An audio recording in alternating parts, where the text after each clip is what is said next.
Hola, soy el doctor Alejandro Espinosa del Instituto para la Síntesis en Medicina. Hoy vamos a hablar un poquito sobre el tema de lo que se llama prediabetes.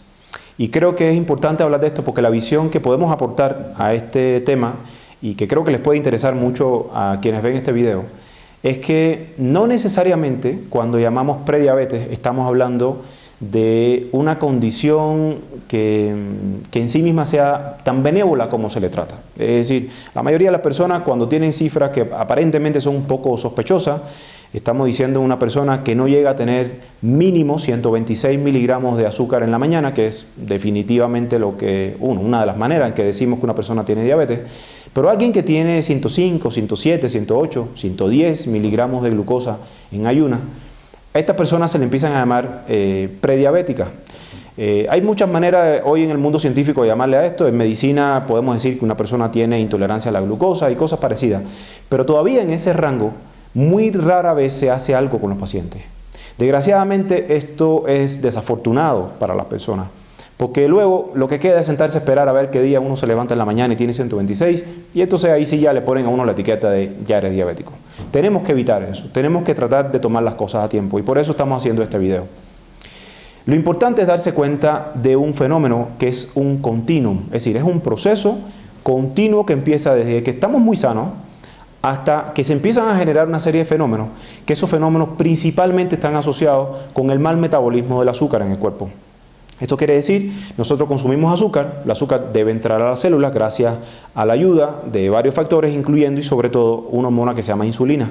La insulina es la hormona encargada de activar un mecanismo en la membrana de la célula para que entre la glucosa y se utilice como combustible.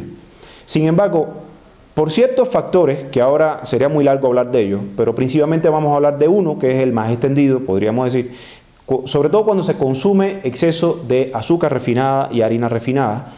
Lo que sucede es que esa carga glicémica, como le decimos, esa carga de azúcar, cuando entra al organismo, empieza a generar un fenómeno que de por sí favorece el proceso inflamatorio, favorece que el cuerpo empieza a liberar cantidades no normales de insulina y entonces empieza a generarse un ambiente que es bastante negativo.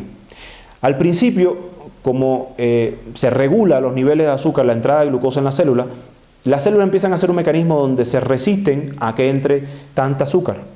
Y lo que sucede como respuesta a esto es que el cuerpo bombea más insulina para tratar de a la fuerza meter el exceso de azúcar. Esto al principio no se nota, puede durar años realmente en esa dinámica. Depende del ritmo de actividad, depende si estamos estresados o no, si estamos expuestos a tóxicos ambientales o no, depende de muchos factores. Pero llega un momento definitivamente donde ese estilo de vida conduce a que se genere un fenómeno que se llama resistencia a la insulina.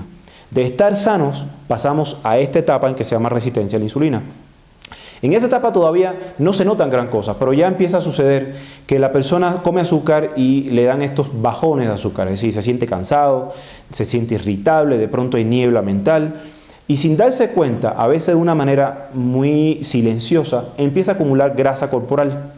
Incluso en personas delgadas, nosotros hacemos mediciones de biocomposición corporal y nos damos cuenta en el instituto de que hay personas que de acuerdo al índice de masa corporal están muy bien. Sin embargo, cuando medimos la relación entre músculo y grasa, personas delgadas que pasarían como saludables de acuerdo a esa medición, nos damos cuenta que en esos patrones no están saludables. Y a veces esos son estadios muy iniciales de este fenómeno que se llama resistencia a la insulina, donde el cuerpo empieza a hacerse resistente no solamente al azúcar, sino al mensaje de la insulina. Y en respuesta, el páncreas, que es el órgano encargado de formar la insulina, produce más insulina. Y en este fenómeno ya la insulina empieza a volverse negativa para el cuerpo, cuando inicialmente hacía una función muy importante, que era introducir la glucosa dentro de la célula.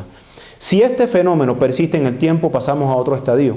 Ese estadio se llama síndrome metabólico. Ya en el síndrome metabólico ya empezamos a darnos cuenta en las pruebas de laboratorio que la persona empieza a tener cifras ya no tan saludables de colesterol, triglicéridos, el colesterol HDL, que le llaman el colesterol bueno, empieza a bajar en sus niveles, empieza a subir el LDL, que le llaman el malo, que ya de por sí no es correcto decir que es el malo, pero vamos a utilizar ese concepto coloquialmente ahora.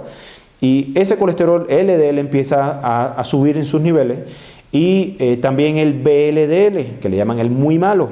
Mientras estos niveles van subiendo, se va haciendo cada vez más peligrosa la condición para la persona porque aumenta el riesgo de enfermedades cardiovasculares. Al mismo tiempo puede subir los triglicéridos porque hay un mecanismo donde el cuerpo reconoce que el exceso de glucosa es negativo para el cuerpo. Es decir, existe un fenómeno que se llama glucotoxicidad. Y cuando los niveles de azúcar están altos, el cuerpo busca la manera de que ese azúcar no haga daño. ¿Y qué hace? Pues lo convierte en grasa. Una de las tantas estrategias es convertirlo en grasa. Por eso vamos acumulando grasa, peso, y por eso también se van formando más estas LDL y VLDL, que son lipoproteínas que transportan grasa en la sangre, asimismo como los triglicéridos. El efecto de la insulina en el cuerpo ya empieza a generar otros fenómenos a nivel de los vasos sanguíneos, a nivel cerebral, y finalmente lo último que sube en la sangre o que vemos en las pruebas de laboratorio es la glucosa. Por tanto es muy peligroso. Fíjense que yo empecé a hablar de que el fenómeno inicial tenía que ver con la insulina y con la glucosa. Sin embargo, en esa época, si hacemos pruebas de laboratorio, salen negativas. Ese es el momento donde nosotros tenemos que incidir en el cuerpo para evitar que siga prosiguiendo esto. Y por tanto, tenemos que evaluar al ser humano de una manera correcta, temprana, que nos permita identificar en qué etapa de este continuum está, antes de que llegue a ser diabético idealmente, y por tanto, de ahí sacar una estrategia terapéutica que sea individualizada y que permita revertir ese proceso. Eso es lo que hacemos aquí en el instituto. En el instituto tratamos de ubicar a la persona, realmente ver en qué etapa está y en base a eso hacer un plan para revertir ese proceso que, dicho sea de paso, es perfectamente reversible, no es controlable solamente, no hay que tomar pastillas para toda la vida. Eso es perfectamente reversible y está publicado hasta en revistas médicas. Lo importante de esto es cómo vamos a evaluar a la persona, y vamos a pasar muy superficialmente, pero no puedo dejar de mencionarles que la mejor manera de evaluar esto en las etapas más tempranas es haciendo la prueba de tolerancia a la glucosa. Es una prueba que sí es un poco molesta tomarse ese vaso de agua con azúcar, pero vale mucho la pena. Sin embargo, el tip más importante que les voy a transmitir es que, por favor, cuando vayan con su médico, que le hagan la curva de tolerancia a la glucosa y que siempre le midan la insulina en cada una de las tomas. Esto es muy importante y les voy a decir rapidísimo por qué. Puede ser que una curva de tolerancia a la glucosa salga negativa, es decir, que los niveles de azúcar nunca pasen de 140 miligramos, que esté perfecto y que la persona salga de 5 estrellas. Sin embargo, si realmente medimos la insulina, en etapas muy tempranas nos vamos a dar cuenta que hay muchas personas que para llegar a tener esos niveles buenos de azúcar en la sangre, tienen que producir y ya están produciendo mucha insulina. Y recuerden que lo último que ocurre en el organismo es que se sube el azúcar. Lo primero, el fenómeno temprano es el disinsulinismo, que al final es que se ha relacionado con el desarrollo de cáncer, con el desarrollo de la enfermedad cardiovascular, con la obesidad, con el síndrome de ovario poliquístico y muchas cosas más. Entonces, es crucial que midamos temprano y que evaluemos tempranamente con estas herramientas que tenemos a disposición estas variables, estas alteraciones en el metabolismo de la glucosa para prevenir en primer lugar. Y si queremos evaluar a alguien que ya tiene este problema, tenemos que tratar de categorizarlo de la forma correcta. Espero que esto los aliente a que se conduzcan con su doctor, a que los evalúe de una manera correcta, y si no, aquí en el instituto a eso nos dedicamos, a tratar de conocer realmente en qué terreno se encuentra el ser humano y cómo vamos a revertir con un plan personalizado su problema.